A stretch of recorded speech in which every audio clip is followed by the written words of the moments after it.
ఇమం ద్విప్రకారం ధర్మం నిశ్రేయస ప్రయోజనం. కనుక నేను చెప్పదలుచుకున్నది ద్విప్రకారం ధర్మం, రెండు విధములైన ధర్మము. రెండు విధములైన ధర్మం అంటే ఏమిటంటే మరొక్కసారి ఇంతవరకు వినదానికి పరీక్ష.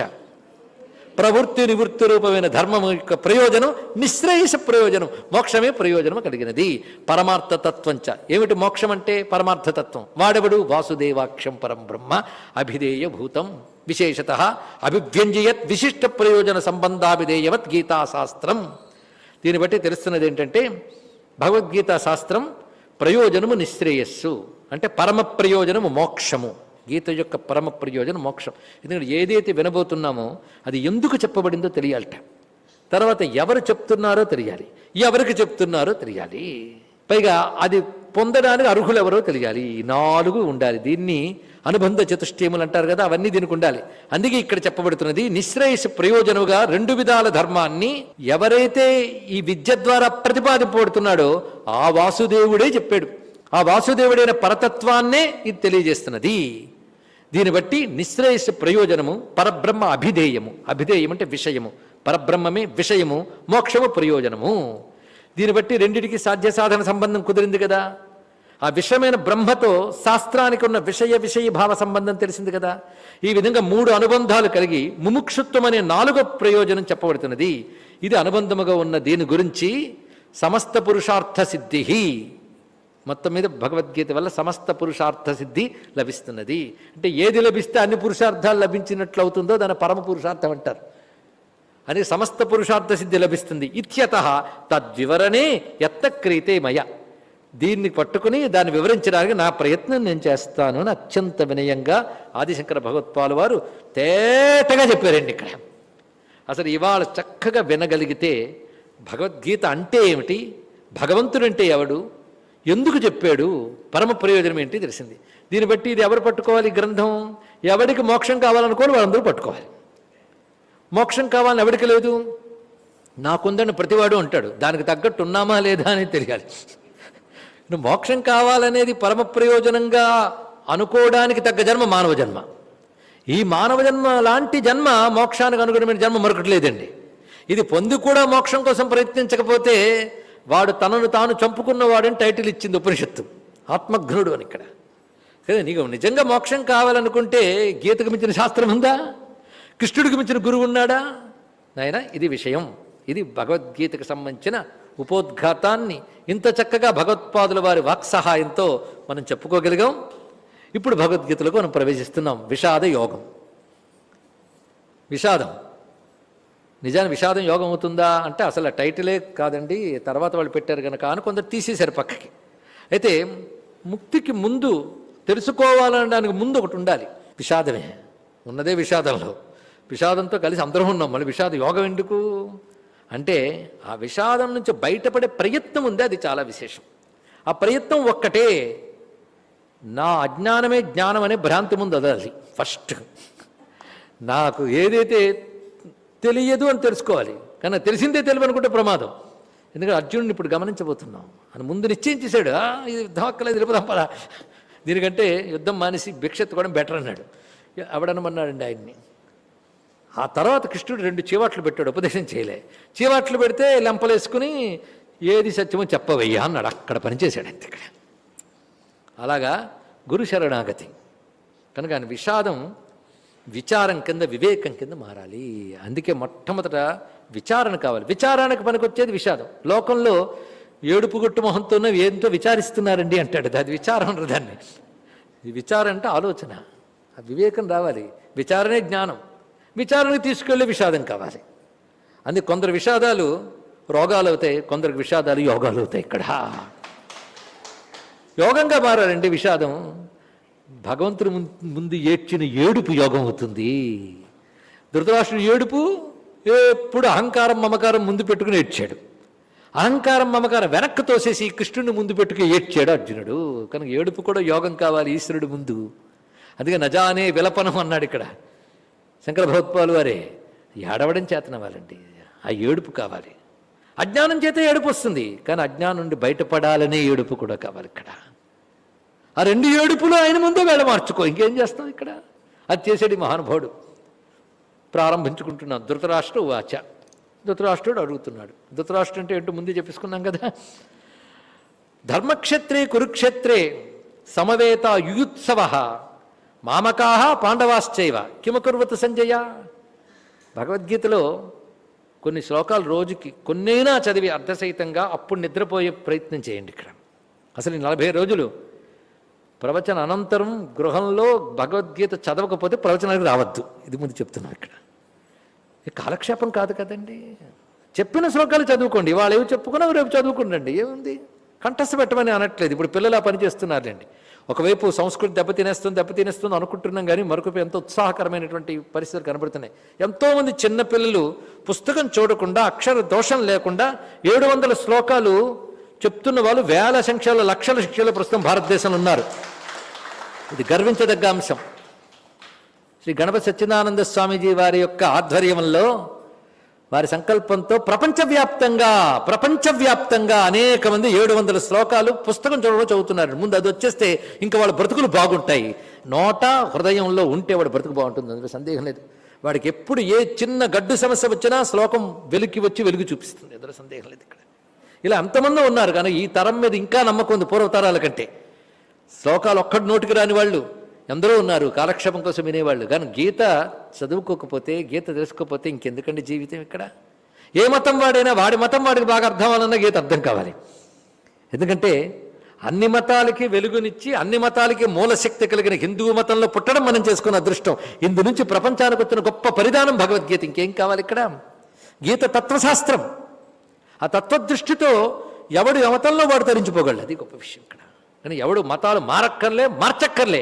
గీత వెలుగులో వాడు పుట్టిన ధర్మంలో వాడు ఉంటే మోక్షం పొందుతాడు. ఇది తెలుసుకోండి. ఇక్కడ అంత ఉత్కృష్టమైనటువంటి గ్రంథం ఇక్కడ.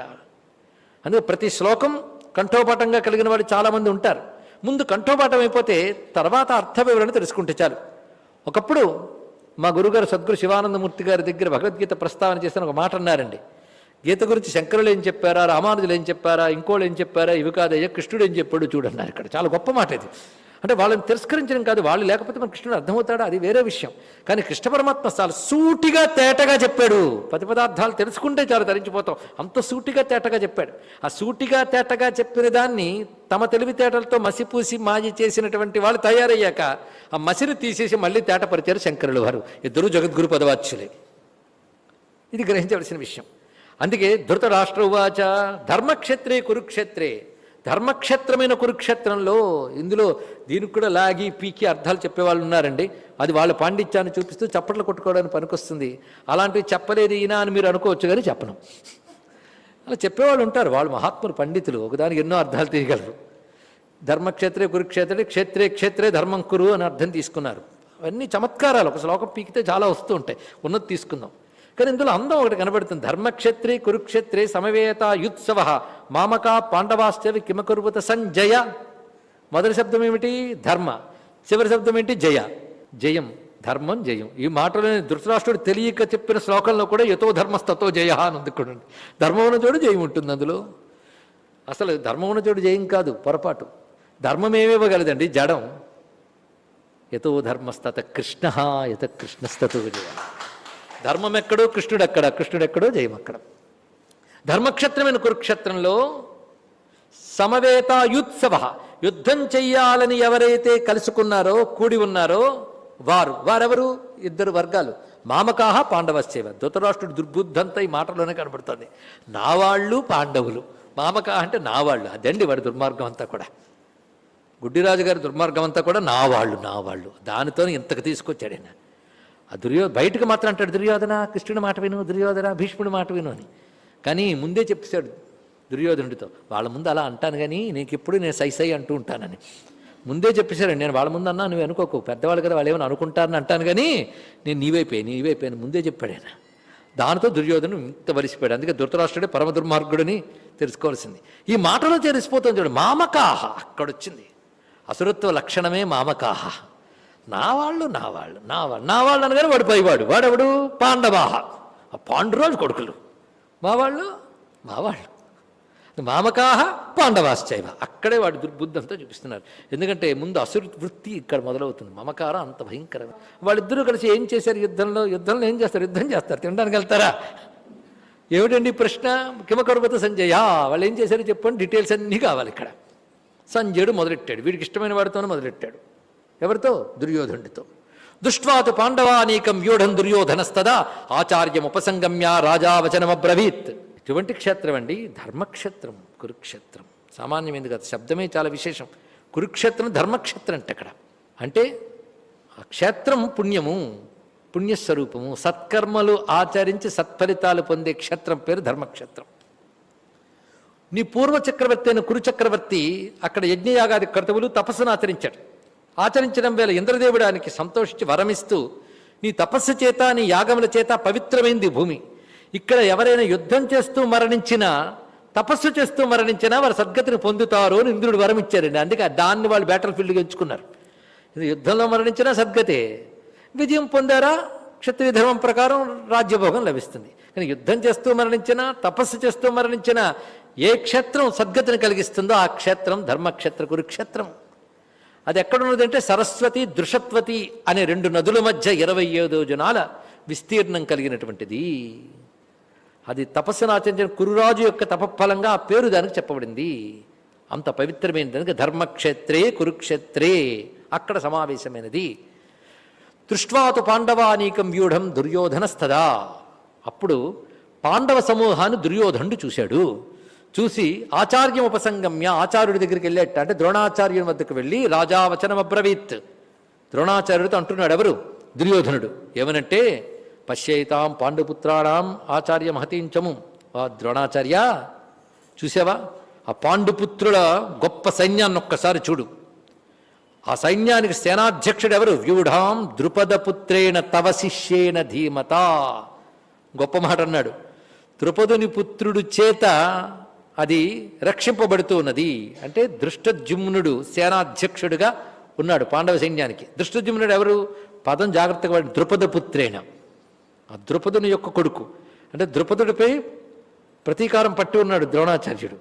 అందుకే వాడు కొడుకు అని చెప్పడం నేను ఒక్కసారి ఇంకా కోపం పెరగడం కోసం పదం జాగ్రత్తగా, దుర్యోధనుడైనా చక్కగా మాట్లాడుతున్నాడు ఇక్కడ. ద్రుపదపుత్రేణ తవ శిష్యేన ధీమత, నీ శిష్యుడైన దృష్టజుమ్నుడు. పైగా అక్కడ ఉన్నవాళ్ళు ఎవరంటే అత్రసూరా మహేశ్వాస భీమార్జున సమాయుధి. భారతంలో ఒక్కొక్క శ్లోకంలో వ్యాసుల వారు ఎంత సార్థకంగా పదప్రయోగం చేశారో చెప్తూ ఉంటే సమయం చాలదండి, బ్రతుకంతా సరిపోదు, అంత అందం. అక్కడున్న వాళ్ళు సూర్యులు, మహేశ్వాసులు, గొప్ప ధానుష్కులైన వాళ్ళు ఉన్నారు.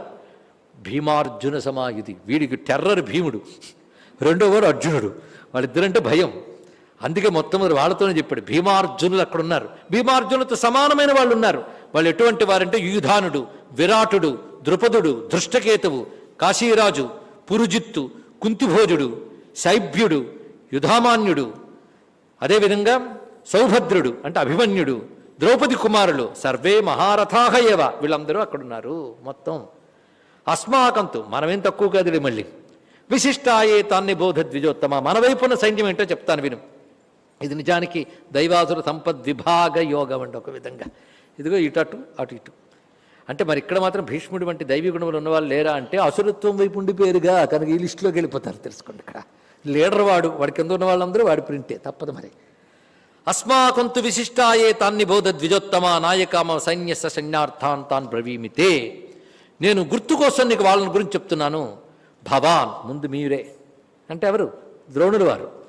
భీష్మశ్చ కర్ణశ్చ కృపశ్చ సమితింజయ అశ్వత్థామ వికర్ణశ్చ సౌమదత్తిర్జయత్రథ అన్యేజ బహవశూరా మదర్థే త్యక్త జీవితా. మీరు భీష్ముడు, కర్ణుడు, కృపాచార్యుడు, అశ్వత్థామ, వికర్ణుడు, అదేవిధంగా సోమదత్తుని కుమారుడైన జయద్రథుడు, వీళ్ళందరూ ఉన్నారు. వీరందరూ కూడా అన్యేచ, ఇంకా అందరూ ఉన్నారు. మదర్థే త్యక్త జీవితా, నా కోసం జీవితాలు అర్పించడానికి సిద్ధమైన మీరందరూ ఉన్నారు. పైగా సామాన్యులు గారు నానా శస్త్ర ప్రహరణాక సర్వే యుద్ధ విశారదా, అనేక అస్త్రశస్త్ర ప్రయోగములు చేయగలిగిన వారు మీరు. అపర్యాప్తం తదస్మాకం బలం భీష్మాభిరక్షితం, మన బలమంతా భీష్మాభిరక్షితం, వారి బలమంతా భీమాభిరక్షితం అన్నాడు ఇక్కడనే. నిజానికి ఇప్పుడు సేనాధ్యక్షుడిగా ఉన్నవాడు ఎవడు? భీష్మాచార్యుల వారు అటు, ఇక్కడ దృష్టజుమ్నుడు. అటువంటప్పుడు భీష్మాభిరక్షితం అన్నాక ఇక్కడ దృష్టజుమ్నుని చేత అభిరక్షితం అనాలిగా, కానీ భీమాభిరక్షితం అన్నాడు ఇక్కడ. ఇంత ప్రాస కోసం వేయలేదు, ఆయనకి భీముడి వల్లే మొత్తం ఉంటుంది తెలుసు. ఆ భీముడే మొత్తం 100 పని పట్టాడు ఆయన ఒక్కడు. అందుకే ఆయన భీముడి పట్ల ఉన్నటువంటి భావం ఇక్కడ తెలుస్తున్నది. అపర్యాప్తం తదస్మాకం బలం భీష్మాభిరక్షితం, పర్యాప్తం త్వదమేతేషాం బలం భీమాభిరక్షితం. మన 11 అక్షౌహిణుల సైన్యం చాలా పెద్దది, వాళ్ళు పర్యాప్తం 7 అక్షౌహిణుల సైన్యం మాత్రమే పరిమితిగా కలిగిన వారు ఇలా అనుకోవాలండి. వాళ్ళకంటే మనం గొప్ప అనుకుంటే కానీ ఆత్మవిశ్వాసం రాదు, యుద్ధం చేయడానికి కావాల్సింది రాదు. అందుకే అపర్యాప్తం తదస్మాకం బలం భీష్మాభిరక్షితం, మనది పరిమితి లేని అపరిమితమైనటువంటి సైన్యం మనది, భీష్ముని చేత రక్షింపబడుతుంది. వాళ్ళది పరిమితి గల సైన్యం భీముని చేత రక్షింపబడుతుంది. కానీ అపర్యాప్తం అనే శబ్దానికి ఇంకో అర్థం తీస్తే అంత సమర్థత లేనిదని అర్థం కూడా వస్తుంది మొత్తానికి. సరే, ఏదేమైనప్పటికీ అయనేషు సర్వేషు యథాభాగం అవస్థితా భీష్మమేవాభిరక్షంతు భవంత సర్వయేవహి. మొత్తానికి అందరూ కూడా వారి వారి స్థానాల్లో చక్కగా యథాభాగం అంటే వారి స్థానాన్ని అనుసరించి నిలిచి ఉన్నారు. మనందరి పని ఏమిటంటే సేనాధ్యక్షుని రక్షించుకోవడం. అంటే మనందరం భీష్ముల వారిని రక్షించుకోవాలి అని ఎప్పుడైతే అన్నాడో ఈ మాట విని తస్స సంజనయన్ హర్షం కురు వృద్ధ పితామహ, భీష్ముల వారిని రక్షించుకోవాలనే మాట అనగానే వెంటనే భీష్ముడు నేను మీ అందరినీ రక్షిస్తానని చెప్పడానికి ఒక్కసారి వాళ్ళకి అందరికి ఆనందం కలిగించడానికి సింహనాదం వినద్యోచ్చై శంఖం దద్భౌ ప్రతాపవాన్, ఒక సింహధ్వని చేసినట్లుగా భీష్మాచార్యుల వారు శంఖం తీసుకుని ఒక్కసారి ఊదేరు. భీష్ముడు ఎప్పుడైతే శంఖాన్ని సేనాధ్యక్షుడిగా మొదట ఊదేరో వెంటనే ధార్తరాష్ట్రుల సైన్యం వైపు శంఖములు, భేరి, పణ, వానక, గోముఖ ఇత్యాది యుద్ధోత్సాహం కలిగించేటువంటి నాదములు, తాళాలు, దుందుబులు, కొమ్ముబూరాలు ఇవన్నీ మోగించబడ్డాయి. ఎప్పుడైతే ఈ విధంగా ధార్తరాష్ట్ర సైన్యంలో భీష్ముని వారి శంఖనాదం తర్వాత సమస్త కౌరవీరుల్ని ఉద్రేకపరుస్తూ ఉత్సాహపరుస్తూ వారిలో యుద్ధానికి ఉద్యుక్తుల్ని చేస్తున్నటువంటి నాదములు మ్రోగాయి. ఇలా మ్రోగుతున్న సమయంలో మొత్తం అర్జున విషాద యోగంలో మణిమకుటం లాంటి శ్లోకం ఇప్పుడు వస్తుందండి. ఇది దీనికోసమే అధ్యాయం పెట్టారేమో బోధ లేకపోయినా. తతశ్వేతైర్హయైర్యుక్తే మహతి స్యందన స్థితౌ మాధవ పాండవశ్చైవ దివ్యౌ శంఖౌ ప్రదద్మతు. అటు పిమ్మట శ్వేతై అయై యుక్తై తెల్లని గుర్రములతో కూర్చబడిన మహతి స్యందనే గొప్ప రథం. గొప్ప రథం అంటే సామాన్యమైన రథం కాదు, దివ్యత్వం ఉన్న రథం, డివైన్ ఎనర్జీ ఉందండి ఇక్కడ. ఖాండవ్వన దహన సమయంలో ఇచ్చినటువంటి దివ్యమైనటువంటి ఆయుధాలతో శోభిల్లుతున్నటువంటి స్వరూపం అది ఇక్కడ మహతిస్యందనే. అంతేకాదు దాని తెల్లని గుర్రాలు కూర్చబడి ఉన్నాయి, దానిపైన కూర్చున్నవాడు మాధవుడు. ఇంకోడున్నాడు పాండవుడున్నాడు, అర్జునుడు. వారు ఉభయులు కూడా దివ్యౌ శంఖౌ ప్రదద్భతౌ, దివ్యౌ శంఖౌ దివ్య శంఖములు మ్రోగించారు. సామాన్యమా 2 శంఖములు కూడా, ఒకటి పాంచజన్యం. అందుకే మొట్టమొదటి శంఖనాదం ఎవరిదో చూడండి, తర్వాత అందరిది చెప్పినప్పటికి కూడా అసలు శంఖనాదం పాంచజన్యం హృషీకేశ. హృషీకేశుడు పాంచజన్యాన్ని మోగిస్తూ ఉన్నాడు ఇక్కడ. దేవదత్తం ధనంజయ, దీనికి ఒక వ్యాఖ్యాత అందమైన మాట అన్నాడండి ఇక్కడ. ధనంజయుడు అంటే అర్జునుడు దేవదత్తాన్ని మ్రోగించట్టు ఇక్కడ. అంటే ఆయన ఎప్పుడు దేవదత్తం, పరమేశ్వరుడి చేత దత్తం, అనుగ్రహం అనేటువంటి భక్తిభావం కలిగిన వాడేట. పంచజనులు అంటే పంచభూతాలతో కూడిన సర్వజీవులని ప్రేరేపించే నాదాన్ని ఆయన చేస్తున్నాడని అర్థాన్ని చమత్కారంగా తీసుకున్న బాగుంది కనుక మనం గ్రహించాం ఇక్కడ. పంచజన్యం హృషికేశో దేవదత్తం ధనంజయ పౌండ్రం దద్భో మహాశంకం భీమకర్మ వృకోదర. ఏ పని చేసినా శత్రువులకు భయం కలిగించేటట్టు ప్రవర్తించే వృకోదరుడు భీముడు పౌండ్రము అనే శంఖాన్ని పూరించాడు. ఒక్కొక్క శంఖానికి ఒక్కొక్క పేరుందండి. అంటే వాళ్ళు పెట్టుకున్న ఏదో పేర్లు కావు, ఆ శంఖ లక్షణం బట్టి ఆ పేర్లు ఏర్పడతాయి. కనుక కృష్ణ పరమాత్మ యొక్క దివ్య శంఖం పాంచజన్యం, అర్జునుని శంఖం దేవదత్తం, భూముడి శంఖం పౌండ్రకం. అనంత విజయం రాజా కుంతీపుత్ర యుధిష్ఠిర. కుంతీపుత్రుని యుధిష్ఠిరుడు అనంత విజయం అనే శంఖాన్ని పూరించాడు. నకులుడు సుఘోషము అనే శంఖాన్ని, సహదేవుడు మణిపుష్పకము అనే శంఖాన్ని పూరించారు. దీన్ని అనుసరించి ప్రతివారు వారి వారి శంఖములు వేరువేరుగా పూరించారు అన్నారు ఇక్కడ. ఆ శంఖముల పేర్లేవీ లేవు. కృష్ణ పరమాత్మ పంచపాండవులు. పైగా భీష్ములు వారు శంఖనాదం చేశారని చెప్పారు కానీ శంఖం పేరు లేదు. ఇక్కడ వీరి యొక్క దివ్యత్వం మనకు తెలియజేయబడుతుంది ఇక్కడ ప్రధానంగా గమనించవలసిన అంశం ఇక్కడ. కనుకనే అసురశక్తుల తరపున అధ్యక్షం వహించి ఆయన శంఖనాదం చేసిన దేవశక్తుల తరపున దేవదేవుడు నారాయణుడు శంఖనాదం చేశాడు. ఇక్కడ ముందు కృష్ణనాదం చెప్పి తర్వాత వీరి నాదములు చెప్పడంలో ఉద్దేశం ఏంటయ్యా అంటే ఈ దివ్యనాదములన్నీ కృష్ణనాదంలో లీనమయ్యే అని చెప్పడం, వారిని అనుసరించి వస్తున్నాయి ఇవన్నీ కూడా. అక్కడ మ్రోగించిన వాళ్ళు కాశ్యస్య పరమేశ్వాస శిఖండీచ మహారథ దృష్టద్యుమ్నో విరాటశ్చ సాత్యకిశ్చాపరాజిత ద్రుపదో ద్రౌపదేయాశ్చ సర్వస పృథివీపతే సౌభద్రశ్చ మహాబాహు శంఖాన్ దద్ముహు పృథక్ పృథక్ విడివిడిగా వారి వారి శంఖనాదములు చేశారు. సఘోషో ధార్తరాష్ట్రాన హృదయాన వ్యదారయత్. భీష్ముడు శంఖనాదం చేసినప్పుడు పాండవులలో ఎఫెక్ట్ ఏమిటో రాయలేదు, కానీ ఇక్కడ శంఖనాదానికి అక్కడ ధార్తరాష్ట్రానం అనగా దుర్యోధనుడి వైపు వారి గుండెలు చీల్చివేయబడ్డట్టుగా కంపింపబడ్డట్టుగా అయిపోయింది. నభశ్చ పృథివీంచే వెత్తుములో వ్యనునాదయన్. భూమి ఆకాశములు కూడా కృష్ణాదుల శంఖధ్వని చేత దద్దరిల్లిపోయింది. అథ వ్యవస్థితాన్ దృష్ట్వా ధార్తరాష్ట్రాన్ కపిధ్వజ ప్రవృత్తే శస్త్ర సంపాతే ధనుర్జమ్య పాండవ హృషీకేశం తదా వాక్యమిదమాహ మహీపతే. ఆ సమయంలో యుద్ధం చేయడానికి ఎవరెవరితో యుద్ధం చేయాలో ఇవన్నీ తెలుసుకోవడానికై యుద్ధు కామాన్, యుద్ధం చెయ్యడానికి ఎవరెవరు ఉత్సాహం కలిగి ఉన్నారో, తాను ఎవరెవరితో యుద్ధం చెయ్యాలో అది తెలుసుకొనడానికి వాళ్ళని చూస్తాను అని చెప్పి సేనయోర్భయోర్మధ్యే రథం స్థాపయమేచ్యుత యావదేతా నిరీక్షేహం యుద్ధు కామానవస్థితాన్ కర్మయా సహ యోద్ధవ్యం అస్మిన్ రణసముద్యమే. నేను ఎవరితో యుద్ధం చేయాలో, నాతో ఎవరు యుద్ధం చేయాలనుకుంటున్నారో వారిని ఒక్కసారి చూస్తాను, రథాన్ని రెండు సేనలకు మధ్యలో ఆపవయ్యా అని అర్జునుడు కృష్ణ పరమాత్మని ప్రార్థన చేశాడు. ఇప్పుడు స్వామి రథాన్ని నడుపుతూ ఉండగా రథం కదులుతోందండి. త్రిజగన్మోహన నీల కాంతితను ఉద్దీపింప ప్రాభాత నీరజ బంధు ప్రభమైన చేయదము పయన్ రంజిల్ల నీలాలక వ్రజ సంయుక్త ముఖార విందమతి సేవ్యంబై విజృంభింప మా విజయం చేరును వన్యకాడు మదిని ఆవేశించు నెల్లప్పుడు. ఈ పార్థసారథి స్వరూప ప్రతిష్టయే అర్జున విషాద యోగంలో ప్రధాన ఘట్టం కనుక దీనికి ప్రధానంగా పార్థసారథి సాక్షాత్కార యోగము అని మాట పెట్టుకుంటే బాగుంటుంది అనిపిస్తుంది. ఇక్కడ ఆ స్వరూపం కనబడుతుంది మనకి. ఇక్కడ ఆ రథాన్ని తీసుకెళ్ళి పెడుతుంది. ప్రియ చికీర్షవ, ధృతరాష్ట్రపుత్రుడిని దుర్యోధను దుర్బుద్ధి వల్ల లేదా దుర్బుద్ధి కలిగిన దుర్యోధనుడికి ప్రీతి కలిగించాలని ఎవరెవరైతే యుద్ధానికి వచ్చారో వాళ్ళని చూస్తాను. ఏవముక్తో హృషీకేశో గుడాకేశేన భారత. హృషీకేశుడు గుడాకేశుడు మాట విని, ఎంత మంచి మాట అండి. ఇక్కడ ఆయన హృషీకేశుడు, ఇంద్రియాలను నడిపేవాడు ఆయనే. మనకి ఇంద్రియాలు నడుస్తున్నాయి కదా, నడుస్తున్నాయి తెలుసు కానీ నడిపేవాడు తెలియదు, అది బాధ. కనుక హృషీక ఈశ్వరుడు, ఇంద్రియములకు ఈశ్వరుడు ఆయన. ఆయన గుడాకేశుడు చేత అడగబడిన వాడై, అంటే గుడాకేశుడు హృషీకేశుడిని అడిగెట్ట. అంటే గుడాకేశుడు అంటే నిద్రను జయించిన వాడు అని అర్థం. అంటే అప్రమత్తంగా ఉన్నవాడని అర్థం. ఎప్పుడు అటెంటివ్గా ఉంటాడు.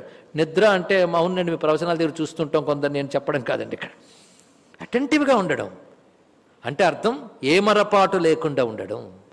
ఎవడు ఏమరపాటు లేకుండా భగవంతుని దృష్టి నిలిపి ఉంటాడో, ఇంద్రియాలను నడిపే పరమాత్మ వారిని ఎటు కావాలో నడుపుతాడు. అది ఇందులోకి తెలుసుకోవాల్సింది. గుడాకేశేన ఏవ ముక్త హృషీకేశ సేనయోరుభయోర్మధ్యే స్థాపయిత్వా రథోత్తమం. అక్కడ ఆపి భీష్మద్రోణ ప్రముఖత సర్వేషాంచ మహీక్షితాన్ ఉవాచ పార్థ పశ్యయితాన్ సమవేతాన్ కురున్. ఒకటే మాట మొత్తం అర్జున విషాద యోగంలో కృష్ణుడు చెప్పిన మాట ఒకటే ఇక్కడ. ఏమని? పార్థ పశ్యయితాన్ సమవేతాన్ కురున్. ఆ కౌరవులు ఎవరెవరైతే ఇక్కడ ఉన్నారో వాళ్ళందరూ చూడు అన్నట్టు. తత్రా పశ్య స్థితాన్ పార్థ పితॄణథ పితామహాన్. అక్కడ తండ్రులు, తాతలు, ఆచార్యాన్, మాతులాన్, భ్రాతృన్, పౌత్రాన్, సఖిన్స్తదా శశురాన్ సుహృదశ్చైవ సేనయోరభయోరపి. తన వాళ్ళందరినీ చూశాడు. తండ్రులు, తాతలు, గురువులు, మేనమామలు, సోదరులు, మనుమలు, పుత్రులు వరసైన వాళ్ళు, ఇలా ఎందరందరూ చూస్తున్నాడు. ఇక్కడ శ్వశురాన్ మామలు వరసైన వాళ్ళు వీళ్ళందరినీ చూస్తున్నాడు. తాన్ సమీక్ష సకౌంతేయ సర్వాన్ బంధూనవస్థితాన్. అందరి బంధువులను చూసి కృపయా పరయావిష్టో విషీదన్యదమబ్రవీత్. జాలితో ఆవేశించబడిన వాడై విషాదముతో ఈ వాక్యం పలికాడు. చూశారు, కృప చాలా గొప్ప గుణం కదా. కృప మమకారంతో కూడిన కృప గొప్పది కాదండి. మమకారానికి అతీతమైన కృప కావాలి ఇక్కడ. అంటే నా వాళ్ళు అనే భావంతో ఏర్పడిన కృప గొప్పదా? అది మోహం కిందకి లెక్కడుతుంది. మరి కృప గొప్పదైతే అర్జునుడి విషాదం తప్పెందుకు అవుతుంది? తప్పే విషాదం. అందుకే కృపయా అనేది ఇక్కడ కేవలం మమకారం వల్ల ఏర్పడిన కృప. కానీ పరమాత్మ కృప మమకారం వల్ల రాదు, తెలుసుకోండి. ఇక్కడ నా వాళ్ళు అనే భావం వల్ల ఏర్పడిన కృప మోహం, దానితో విషాదంతో అంటున్నాడు. ఇక్కడ అర్జునుడి పరిస్థితి అర్థం చేసుకుంటే ఉపదేశం తర్వాత అర్థం చేసుకోవచ్చు. దుష్ట్వేమం స్వజనం కృష్ణ యూత్సం సముపస్థితం సీదంత్యమవగాత్రాణి ముఖంచ పరిశిష్యతి వేపతుశ్చ శరీరేమే రోమహర్షశ్చ జాయతే. అర్జునుడికి ఒళ్ళు వణికిపోతుందిట. శరీరం అంతా కూడాను నిస్సత్వం ఆవరించింది, నోరు ఎండిపోతుంది, శరీరంలో వణుకు పుడుతోంది, పైగా ఒళ్ళు కంపించిపోతుంది. గాంధీవం సంసతే హస్తాత్ త్వక్చైవ పరిదహ్యతే, చేతి నుంచి గాంధీవం జారిపోతుంది, శరీరం మండిపోతున్నట్టుగా ఉన్నది. నచశక్నోమ్యవస్థాతం భ్రమతీవచ మే మనః, నిలబడ్డానికి కూడా శక్తి చాలట్లేదు, మనస్సు తిరిగిపోతుందయ్యా. పైగా నా మనస్సుకు తగ్గట్టే కొన్ని అపశకునాలు కనబడుతుంది. నిమిత్తాని చ పశ్యామి విపరీతాని కేశవ నచ శ్రేయోను పశ్చామి హత్వా స్వజనమాహవే. నిమిత్తములు కూడా కనబడుతున్నాయి.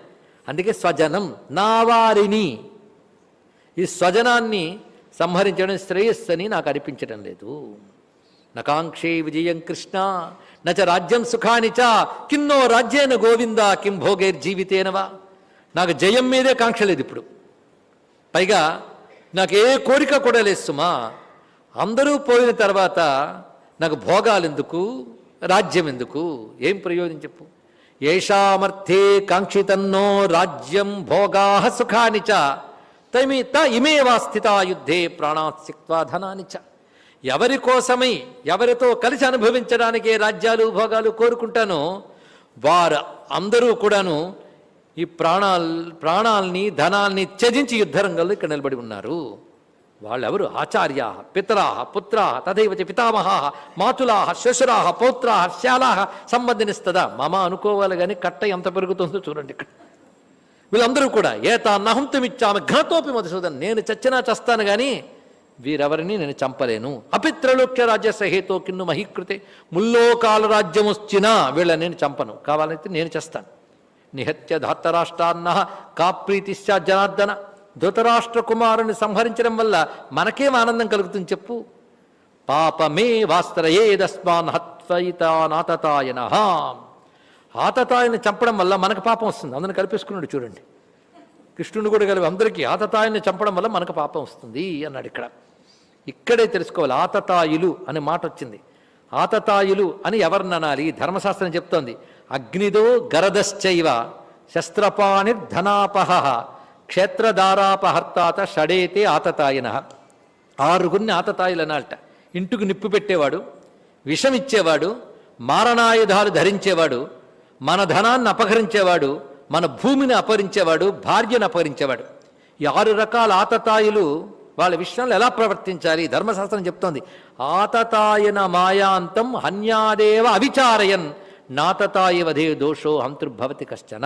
ఇలాంటి ఆతతాయి ఎదురు పడితే వారిని చంపాలి, చంపితే దోషము లేదు. ఎవరు? చంపవలసిన అధికారం బాధ్యత ఎవడుకుందో వాడు కానీ ఈ పని చేస్తే వాడికి దోషము లేదని ధర్మశాస్త్రం చెప్తుంది. మరి ఆతతాయులని నువ్వే అంటున్నావు, వాళ్ళని చంపితే దోషం లేదని ధర్మశాస్త్రం చెప్తుంది. అలాంటిది వీడు చంపేస్తున్నానే అని బాధపడుతున్నావంటే అజ్ఞానం కాదు, ఆ మాటలోనే ఉందన్నమాట అది. అని ఆతతాయులు వీళ్ళు. అయినప్పటికీ వీళ్ళని చెప్పకూడదు. తస్మాన్నర్హం వయం హంతుం ధాత్తరాష్ట్రాన్ స్వబంధవాన్ స్వజనం మీ కథం మత్వా సుగనశ్యామ మాధవ. నా వాళ్ళని చంపి నేనేం సుఖపడతానని చెప్పు.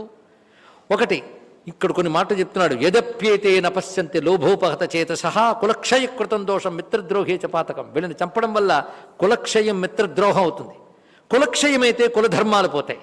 కులధర్మాలు పోతే క్రమంగా స్త్రీలు దోషం పాలై సంకరములు ఏర్పడతాయి. సంకరో నరకాయేవ కులఘ్నానాం కులస్య చ పతంతి పితరో హ్యేషాం లుప్త పిండోదక క్రియా. ధర్మశాస్త్రం తెలిసినవాడు మహానువాడు, బాగా తెలుసుకోండి.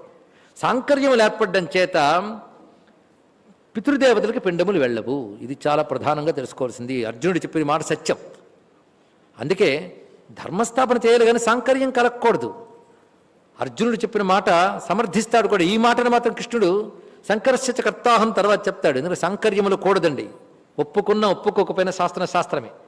ప్రతి కులము గొప్పదే, కానీ సాంకర్యముల వల్ల ఏర్పడితే ప్రమాదం ఏంటంటే పితృదేవతలు తరించరు. అసలు వివాహం అనేదే దశ పూర్వేషాం దశ పరేషాం పితృదేవత తారణార్థం.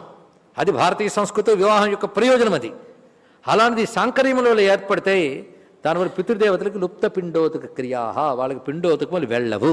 అసలు వివాహం అనేదే పితృదేవతల క్షేమం కోసం, సద్గతుల కోసం చేసుకోవాలి, సత్సంతానం పొందాలి. కానీ సత్సంతానం సాంకర్యముల వల్ల కలగదు.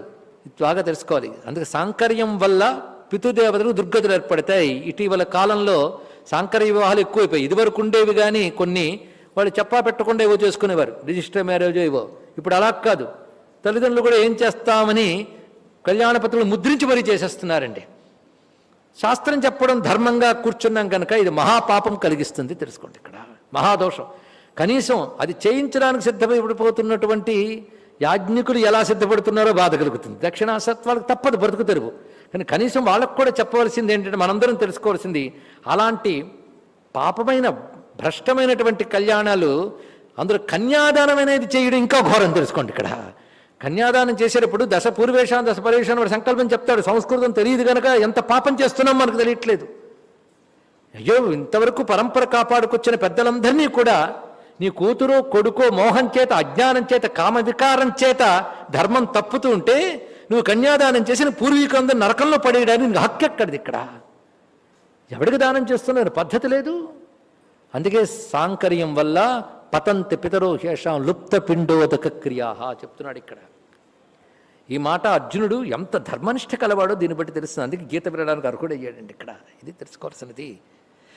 అదే గీత పెట్టుకుంటూ, అది పట్టుకుంటూ మాట్లాడుతూ ఇలాంటి శాస్త్రవిరుద్ధమైన వాటిని ప్రోత్సహించుతూ చలామణి అవడం ఉన్నదే, అంతకంటే పాపం మరొకటి ఉండదు తెలుసుకోండి. ఇక్కడ సంకరో నరకాయేవా కులఘ్నానాం కులస్య చ పతంతి పితరో శేషాం లుప్త పిండోదక క్రియా దోషైరైతే కులఘ్నానా వర్ణ సంకరకారకై ఉత్సాజ్యంతే జాతి ధర్మా కులధర్మాశ్చ శాశ్వత ఉత్పన్న కులధర్మాణా మనుష్యాణా జనార్దన నరకే నిగితం వాసో భవతీత్యనుశుశ్రుమా.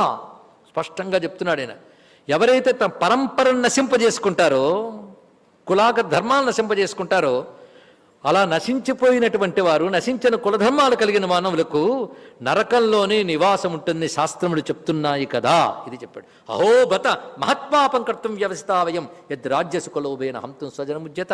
రాజ్యసుఖలోభం కోసం స్వజనాన్ని చంపడానికి పూనుకున్నాం, పెద్ద తప్పు చేసేసాం. అహోబత భయం కలిపేసుకున్నాడు, మనం తప్పు చేస్తూ ఉన్నాం అని కలుపుకున్నాడు అని. ఏవముక్త అర్జున సంక్షే రథోపస్థ ఉపావిశత్ విసృజ్య ససరం శాపం శోక సంవిఘ్నమానస. వెంటనే శరము చాపం విడిచిపెట్టి రథం చతికిలు పడి కూర్చుండిపోయాడు అర్జునుడు శోక సంవిఘ్నమానసుడై అని. విషాదయోగం పూర్తయింది.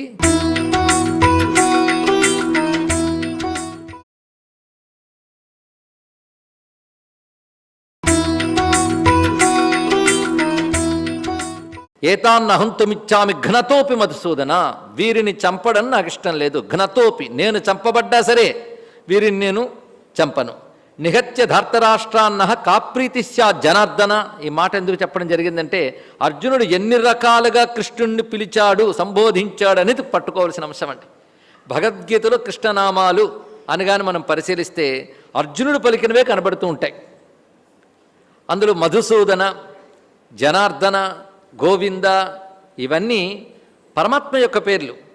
కృష్ణుడికి ఆ పేర్లన్నీ ఉన్నాయంటే ఇన్ని పేర్లున్న అవతారం మరొకట్లేదండి. అన్ని పేర్లున్న అవతారం కృష్ణ అవతారమే. జనార్దన, గోవింద ఈ మాటలు భారతంలో, భాగవతంలో అడుగడుగునా కనిపిస్తూ ఉంటాయి మనకి ఇక్కడ. అంటే అన్ని పేర్లకు లక్ష్యమైన నారాయణుడెవరో, భగవానుడెవరో ఆయనే కృష్ణుడు. అందుకే ఈ పదములు చాలా మధురంగా ఉంటాయి ఇక్కడ. పైగా ఆతతాయులైన వారిని నేను ఇప్పుడు సంహరించదలుచుకోలేదు అనడంలో ఇదేదో గొప్ప కారుణ్యంలా కనబడ్డప్పటికి కూడా అర్జునుడు తన తెలియకనే ధర్మవిరుద్ధమైన మాట్లాడాడు. ఎందుకంటే క్షత్రియుడైన వాడు ఆతతాయులను వధించాలి. అలాంటిది ఆతతాయులైన వారిని వధించను అంటున్నాడు ఇక్కడ. పైగా కులక్షయం అవుతుంది అనే మాట కూడా చెప్పుకున్నాడు. ఉత్సన్న కులధర్మాణ మనుష్యాణా జనార్దన నరకే నియితం వాసో భవతీత్యనుశుశ్రుమ. అహో బత మహత్పాపం కర్తుం వ్యవసితావయం. ఎంత ఆశ్చర్యం! మనం మహాపాపం చేయడానికి సిద్ధపడ్డాం కదా అన్నాడు. మనమను కలిపేసుకున్నాడు పరమాత్మను కూడా. అంతేకాదు, యది మాం అప్రతీకారమశస్త్రం శస్త్రపాణయ ధార్తరాష్ట్రారణే హన్యు తన్మే క్షేమతరం భవేత్.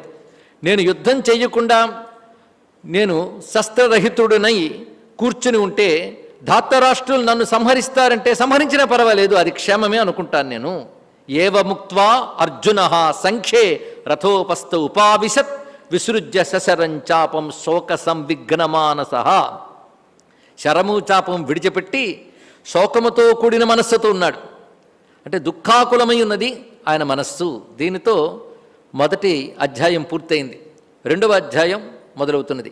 మళ్ళీ ఇక్కడ నుంచి 1 నుంచి 10వ శ్లోకం వరకు మనం గమనించినట్లయితే అర్జునుడి స్థితిని చెప్తూ భగవానుడి చీవాట్లు 2 శ్లోకాలు, మళ్ళీ అర్జునుడు ఏకరువు పెట్టిన అంశములు ఇవి కనబడతాయి మనకి. 1 నుంచి 10 శ్లోకాల వరకు అర్జును యుద్ధ విముఖత అనేదే కనబడుతూ ఉంటుంది.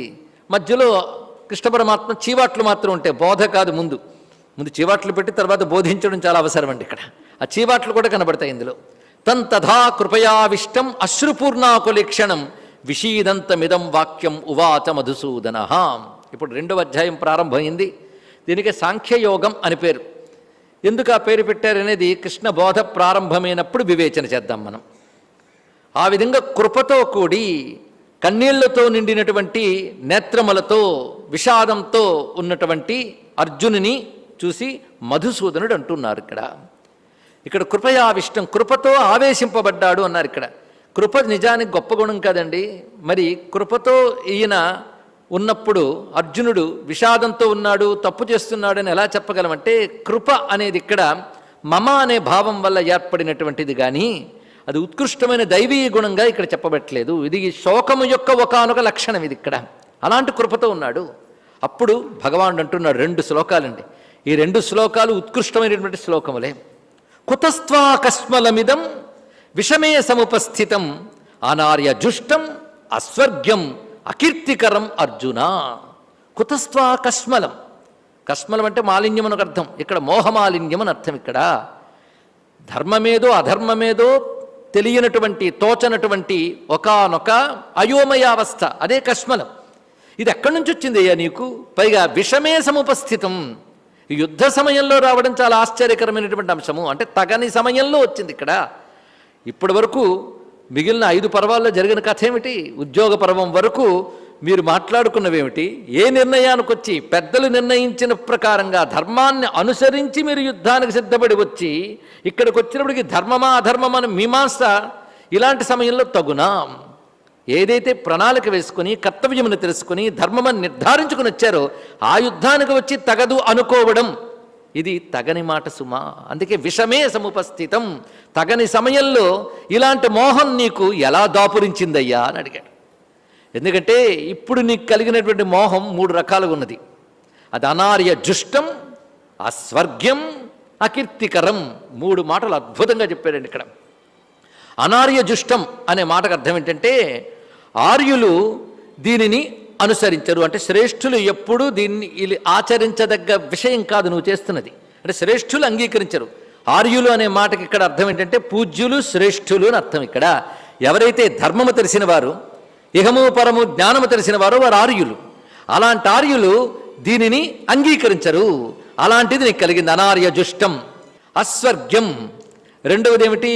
ఇది పరలోకాన్ని ఇవ్వదు. మూడవది ఏమిటి? అకీర్తికరం, ఇది కీర్తిని కలిగించదు. ఈ 3 చెప్పడంలో కృష్ణ పరమాత్మ ఎంత లోతుగా చెప్పాడండి. గ్రహించేవాడికి ఒక్క మాట చాలు. మొదటిది ఆర్యులంటే సత్యమేదో అసత్యమేదో తెలిసినటువంటి వేత్తలు వారు.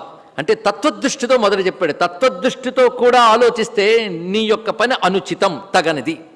రెండవది ఇహపరాలకు సంబంధించిన ధర్మదృష్టితో ఆలోచన చేస్తే అస్వర్గ్యం. ఎందుకంటే ధర్మమే పరానికి సంబంధించిన అంశాన్ని నిర్ణయిస్తుంది. అందుకే దీనివల్ల పరము రాదు నీకు. ఇది రెండవది. మూడవది అకీర్తికరం. భౌతికంగా మెటీరియల్ లెవెల్లో ఆలోచిస్తే అకీర్తికరం, ఇది నీకు కీర్తిని కలిగించదు అని ముందు ప్రతిపాదన చేశాడు. అంటే తత్వదృష్టితో చూసిన, ధర్మదృష్టితో చూసిన, వ్యవహార దృష్టితో చూసినప్పటికీ కూడా ఇది తగనిది సుమా. ఇది కృష్ణ పరమాత్మ మొదలు చెప్పినది. ఇప్పుడు ఆ 3 విధాలుగానే తర్వాత ఉపదేశం అంతా ఉంటుంది. తత్వదృష్టి, ధర్మదృష్టి, వ్యవహార దృష్టి. ఈ 3 భిన్నములు కాకుండా 3టిని సమన్వయించడం తర్వాత బోధలో మనకు గోచరిస్తుంది. ఆ తర్వాత అద్భుతమైన మరొక శ్లోకం అంటున్నాడు. క్లైభ్యం మాస్మగమ పార్థ నై తత్వయుపపద్యతే క్షుద్రం హృదయ దౌర్బల్యం త్యక్తోత్తిష్ట పరంతప. భగవద్గీత అనగానే ప్రతివారికి అదేదో మెత్తగా ఉంటుంది, మృదువుగా ఉంటుంది అని ఒక భావం ఉంది. కృష్ణుడు వేణునాదం చేసాడేమో కానీ పాంచజన్య శంఖారావం కూడా చేశాడు. భగవద్గీత పాంచజన్య శంఖారావం, వేణుగానం కాదు ఇక్కడ. అది నిద్రను వదిలిస్తుంది కానీ నిద్ర పుచ్చదు, తెలుసుకోండి. ఇక్కడ సాధారణంగా భగవద్గీత అంటే మనకి ఎవడైనా పోతే సంతాపానికి వేసేటట్టుగా తయారైపోయింది. ఇప్పుడు తరం కూడా అలాగే తయారయ్యారు. కొద్ది కాలం క్రితం అంటే ఒక ఊళ్ళో ఒక యువతి అంటుంది, నాకు భగవద్గీత వింటే భయం వేస్తుందండి అన్నది ఇక్కడ. ఎందుకు భయం అయ్యా అంటే వాళ్ళ ఇంటి పక్క నుంచి శ్మశానానికి దారుంది, అక్కడికి వెళ్తున్న మహాప్రస్థాన వాహనాల్లో ఇదే వేస్తూ ఉంటారు ఇప్పుడు భగవద్గీత. దానితో భగవద్గీత వినగానే వాడు చచ్చిపోయాడనే భావమే కలుగుతుంది. అసలు పోయిన తర్వాత విష్ణు శాస్త్రం చదివి లాభం లేదు, వాడు పోకముందు చదివితే లాభం. పోయిన తర్వాత దైవ కార్యం చేయరు, అక్కడ చేయవలసింది చెయ్యాలి. మన సంస్కారం మన సంస్కృతి మనకు తెలియక మన పిల్లలకి చెప్పకటువంటి పరిస్థితి ఏర్పడుతుంది. మొన్న ఎక్కడ ఒక రాజకీయ సభ జరిగిందండి, రాజకీయ నాయకుడు సభకి రావడం ఆలస్యం చేశాడు, అది వాళ్ళ అలవాటు. అప్పుడు కాలక్షేపంగా ప్రార్థన శ్లోకాలు ఎవరో భగవద్గీత చదువుతున్నట్ట, ఆయన వచ్చి శుభవాన్ని సభ చేసుకుంటుంటే గీతా శ్లోకాలు చదువుతారు అన్నట్టండి. ఇక్కడ కొందరు గీత అన్నా గోవింద అన్నా ఏవో భయంకరమైన ధ్వనులు వస్తాయి, అది వాళ్ళ దౌర్భాగ్యం. కానీ గీత ప్రశాంతంగా మంచి సంగీతంలో పాడేటువంటి గీతం కాదండి, అది వెన్ను చరిచేటటువంటిది. ఎటువంటి గర్జనుందో చూడండి ఇక్కడ. క్లభ్యం ఆస్మగమ పార్థ. ఈ మాట గురించే స్వామి వివేకానంద ఒక మాట అంటారు, 700 శ్లోకాలు భగవద్గీతకి నమస్కారం, కానీ ప్రస్తుత భారత జాతికి ఒక్క శ్లోకం చాలు అన్నాడండి. అప్పుడు స్వతంత్రం లేక నిద్రాణమై మనం దేనికి పనికిరాని వారమనే భ్రాంతితో పరాయితనానికి బానిసత్వం చేస్తున్నటువంటి భారత జాతికి ఆనాడు ఈ శ్లోకమే పాంచజన్య శంఖారావం వల్ల స్వామి వివేకానంద దీన్ని పట్టుకోండి, హృదయ దౌర్బల్యంలో ఉన్నారు మీరని చెప్పారు. తర్వాత మన స్వతంత్రం వచ్చిందని భ్రాంతి ఏర్పడి ఇప్పుడు అదే స్థితిలో ఉన్నాం మనకు. కనుక ఈ స్థితిలో మనకి ఈ శ్లోకం చాలు ఉపదేశంగా, అన్నంత గొప్ప శ్లోకం ఇది. క్లభ్యం మాస్మగమః. ఇందులో చెప్పేటువంటి మాట అంటే మాస్మగమః అంటే పొందవద్దు, క్లభ్యం మాస్మగమః అంటే నువ్వు క్లైబ్యాన్ని పొందకయ్యా పార్థ ఓ అర్జున అన్నాడు. ఇక్కడ క్లైబ్యం అనే మాటకు అర్థం నపుంసకత్వం అని సాధారణార్థం, కానీ ప్రధానంగా ఇక్కడ అర్థములు ఎన్ని తెలుసుకోవచ్చంటే, ఒకటి చేతకానితనం, ఇక కర్తవ్య విమూఢత, పిరికితనము, ఇన్ని వస్తాయి ఈ శబ్దానికి అర్థం. అలాంటి పిరికితనాన్ని నువ్వు తెచ్చుకోకయ్యా, ఎందుకంటే నీ వంటి వాడికి తగదు ఇది చెప్పడంలో.